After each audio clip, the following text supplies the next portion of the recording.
नया साल मना रहा था दादाजी। तुम्हें क्या लगता है नया साल आज से शुरू हो रहा है? अरे दादाजी, आज ही से तो शुरू हो रहा है, यही तो सच है। ये सच नहीं है बेटा। ये जो नया साल आज पूरी दुनिया में मनाया जाता है, हमारा नया वर्ष उससे भी पुराना है। अंग्रेजी कैलेंडर तो भारतीय कैलेंडर के 57 वर्ष बाद बना है। तो हम लोग अपना नया साल क्यों नहीं मनाते? मनाते तो हैं, लेकिन इस तरह के शोर शराबे से नहीं। हमारा नया साल तो ईश्वर की आराधना से शुरू होता है, चैत्र की पहली नवरात्रि में। हमारे नए साल के बारे में कुछ और बताइए ना दादाजी। हाँ, उसके लिए तुम्हें एक कहानी सुननी होगी। कौन सी कहानी दादाजी? संसार के सबसे महान राजा की कहानी, राजा विक्रमादित्य की कहानी।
दादाजी, मुझे ये कहानी अच्छी नहीं लगी। क्यों? क्योंकि इसमें नामान धोखे से जीत गया। जीतना गंधर्व सेन को चाहिए था, लेकिन वो तो लड़ाई छोड़कर चले गए। गंधर्व सेन गए क्योंकि उन्हें अपने सैनिकों और जनता की रक्षा करनी थी। उस समय शक इतने ताकतवर थे कि उनसे जीतना बहुत मुश्किल था बेटा। और जितने दिन लड़ाई चलती, उतना ही राज्य का नुकसान होता। इसलिए उस वक्त उन्हें लड़ाई बीच में छोड़नी पड़ी। पर विक्रमसेन के पापा तो हार गए ना। हाँ, ये तो बुरा हुआ, लेकिन अंत भला तो सब भला। कहानी के अंत में तो विक्रम ही जीतेगा। मैं जीतूंगा।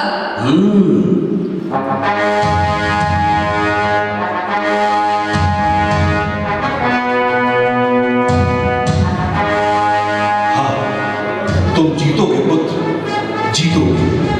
तुम ही इस धरती को शक्तिहीन करोगे। अगर नहपान ठीक से शासन चलाता तो मैं कभी राज्य की कामना नहीं करता, किंतु जनता ही उससे परेशान है। जनता के कष्ट हरना ही मेरा परम धर्म है। मां, जब तक भारत भूमि को शकों से मुक्त न करा दूं, तब तक अन्न का एक दाना भी ग्रहण नहीं करूंगा। बेटा, तेरे विचार ठीक हैं, परंतु अन्न त्याग का हट ठीक नहीं। हाँ युवराज, रानी जी ठीक कह रही है। आपकी तरह मैं भी बेचैन हूं अपनी मातृभूमि की मुक्ति के लिए। 20 वर्ष की प्रतीक्षा कम नहीं होती। इन 20 वर्षों में जनता ने बड़े कष्ट सहे। मालवा के महाराज और महारानी को छुप छुप कर वनों में रहना पड़ा। हम सब आपके बड़े होने की प्रतीक्षा कर रहे थे। हे मालवा नरेश, हम सबको आपके आदेश की प्रतीक्षा है। मालवा के नरेश तो स्वयं महाकाल है। हमारा वंश तो बस उन्हीं का सेवादार है। भगवान महाकाल मेरे स्वप्न में आए और उन्होंने आदेश दिया है कि अब अवंतिका को मुक्त कराने का समय आ गया है। ये तो शुभ संकेत है युवराज, किंतु हमारे पास सैनिक बहुत कम है। युद्ध में सेना की संख्या से अधिक उसका कौशल काम आता है। मैंने जो भैरव सेना तैयार की है उस पर महाकाल की कृपा है। इस भैरव सेना में ताकत और बुद्धि का सटीक मिश्रण है। हमें नहपान की सेनाओं की रसद रोकनी होगी। रसद की कमी से वो आपस में ही कट पड़ेंगे और सही अवसर देखकर हम आक्रमण करेंगे। किंतु ये छल तो नहीं कहलाएगा कुंवर? तब कहलाता है जब हम शत्रु पर पीछे से हमला करें। हम तो पहले उन्हें दुर्बल करेंगे, फिर सामने से हमला करेंगे। नहपान को संदेशा भिजवा दीजिए कि उसके पाप का घड़ा भर चुका है। किंतु सूचना मिलते ही वो सतर्क हो जाए। निश्चेत पर हमला कायरता है और विक्रम कायर नहीं। हाँ बेटा, हमले से पहले शत्रु को सचेत करना वीरता का लक्षण है। काश तुम्हारे भाई भृतहरि भी आज साथ होते। उन्होंने जन कल्याण के लिए ही वैराग्य धारण किया है। उनकी साधना का बल मेरे साथ है। जय महाकाल! जय महाकाल!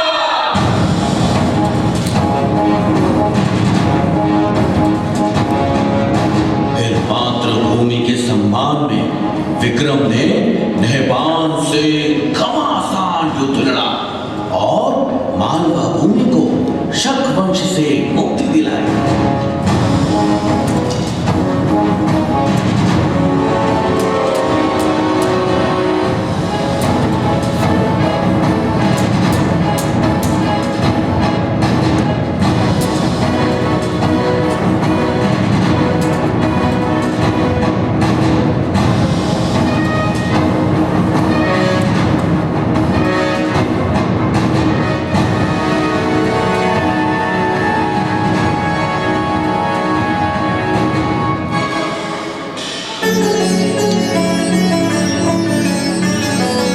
जिन शकों का सूर्य कभी नहीं डूबता था, आपने मालवा से उनका अंत कर दिया।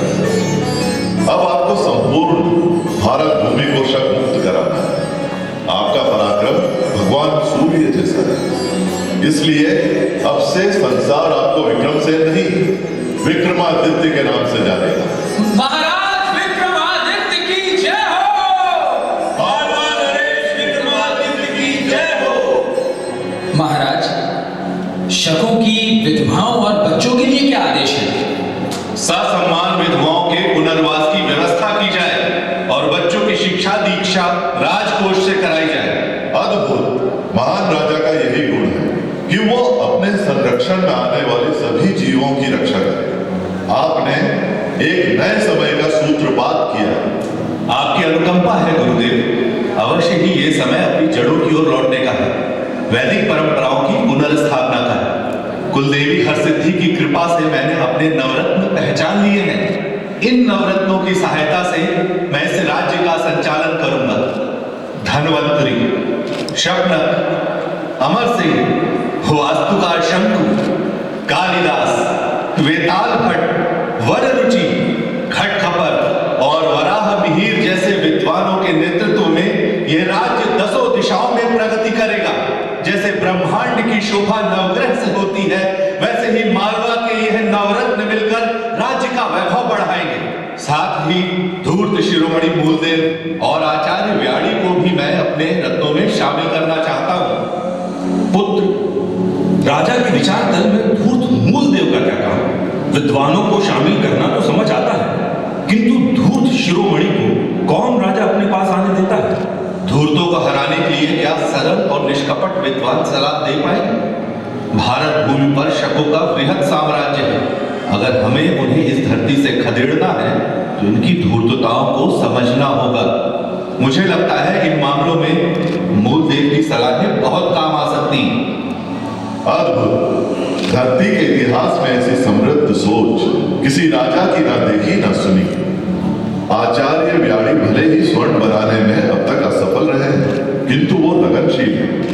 आज नहीं तो कल अवश्य सफल होंगे। बार बार असफलताओं के बाद भी उनका विश्वास स्वयं से टिका नहीं है। ऐसा विद्वान अवश्य ही राज्य के लिए उपयोगी साबित होगा। गुरु का आश्वासन मिल गया, अब मैं निश्चिंत हूं।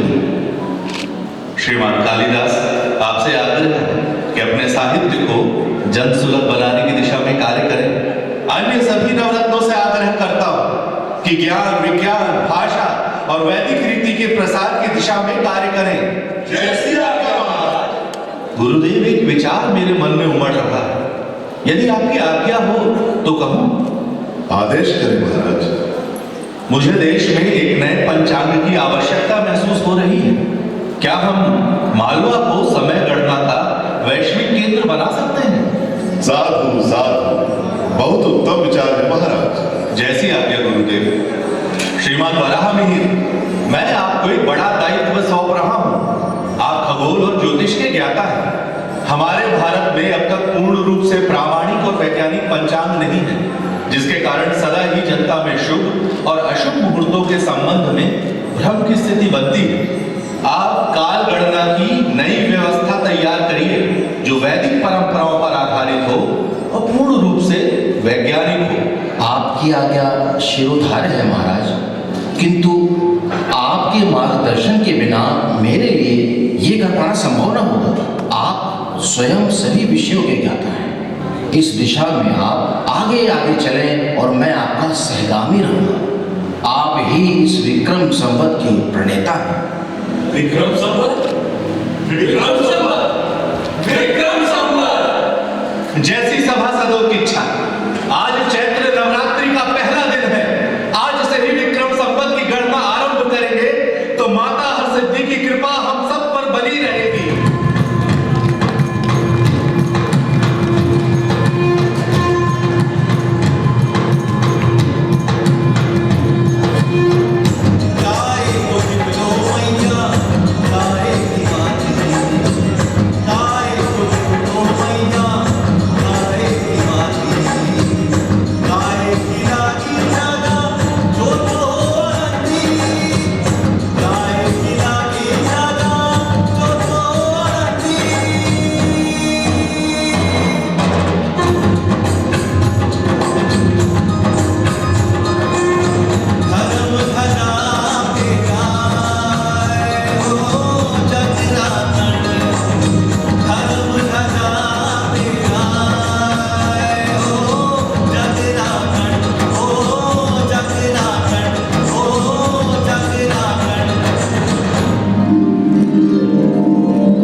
जैसा आमूल चूल परिवर्तन किया, उसके लिए तुम्हें अनेक आशीर्वाद देती हूँ। मैं तुम्हें ये 32 पुतलियों वाला सिंहासन देती हूँ। तुम इस सिंहासन में बैठकर न्याय कर सकोगे। मेरा आशीर्वाद है कि संपूर्ण भारत पर तुम्हारा शासन स्थापित होगा। तुम चक्रवर्ती सम्राट बनोगे, सम्राट विक्रमादित्य, न भूतो न भविष्यति।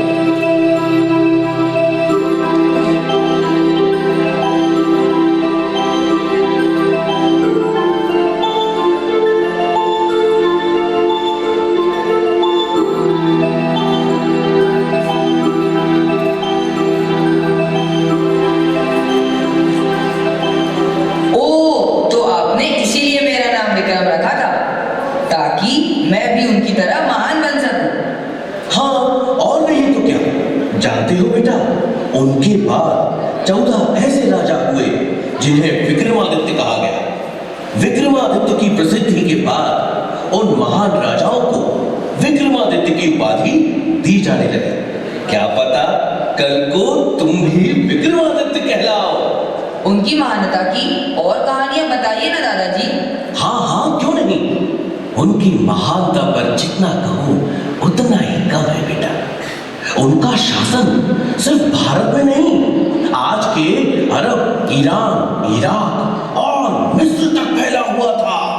और उन्होंने कश्मीर के राजा की मृत्यु के बाद संकट में पड़े राज्य में सुशासन स्थापित किया।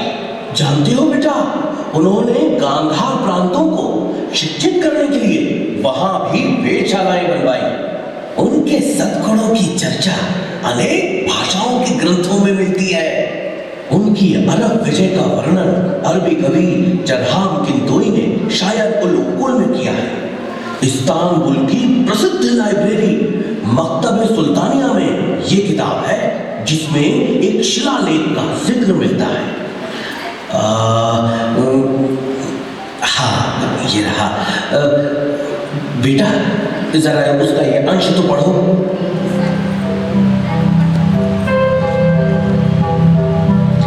वे लोग भाग्यशाली थे जो विक्रमादित्य के समय में जन्मे, उन्हीं के शासन में जीवन बिताया। वह एक दयालु, उदार और कर्तव्यनिष्ठ राजा था जो हर एक व्यक्ति के कल्याण के बारे में सोचता था। उसने अपने पवित्र धर्म को हमारे बीच फैलाया। हिंदुस्तान के सूर्य से भी तेज विद्वानों को विक्रम ने उनके बीच भेजा ताकि ज्ञान का उजाला उस तरफ भी फैल सके। दादाजी, मुझे विक्रमादित्य की और कहानी सुनाइए ना। हाँ हाँ मेरे बच्चे, क्यों नहीं। रुको। इन किताबों में क्या है दादाजी? इन किताबों में कहानियां हैं। इन दोनों किताबों में सम्राट विक्रमादित्य की कहानियों का भंडार है बेटा। एक है सिंहासन बत्ती सी और दूसरी बेताल 25 सी। इसके अलावा भी उनकी वीरता, उदारता, दया, क्षमा आदि गुणों से भारतीय साहित्य भरा पड़ा है बेटा। इन्हें पढ़ो और उनके गुणों को अपने जीवन में उतार कर तुम भी उनके जैसा बनो।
बोले भगवान महाकाल की, हरसिद्धि माता की, महाराज विक्रमादित्य की।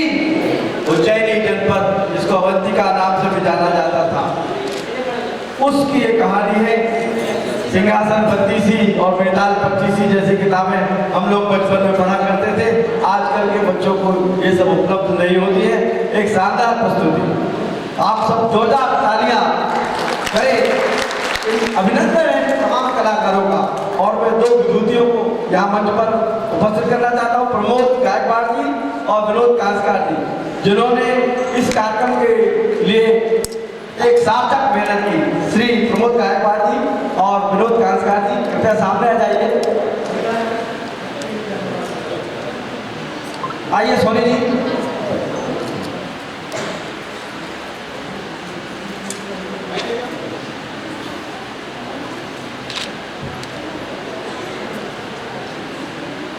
आप सभी को बहुत बहुत धन्यवाद।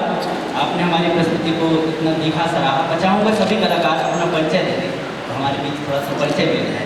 सभी कलाकार। मैं संदीप बंसला, मध्य प्रदेश बरेली से। मैं श्रियान शर्मा मध्य प्रदेश बरी से। मैं अक्षय सिंह बरी मध्य प्रदेश। मैं राजकुमार बेन बरी मध्य प्रदेश। मैं भरत कुशवाहा। राजेश्वरी वंशकर, ज्योति सोनी, तनु सोनी, राजीव सोनी। रक्षा सोनी, विशाखा तिवारी, प्राची पाठक, राहुल बर्मन। प्रदीप बंसकार। अरुणेश सूर्यवंशी। देवराज सिंह।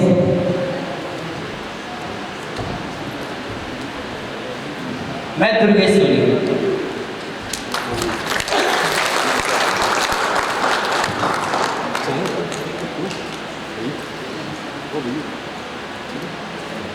एक बार फिर से जोरदार तालियों के साथ स्वागत कीजिए।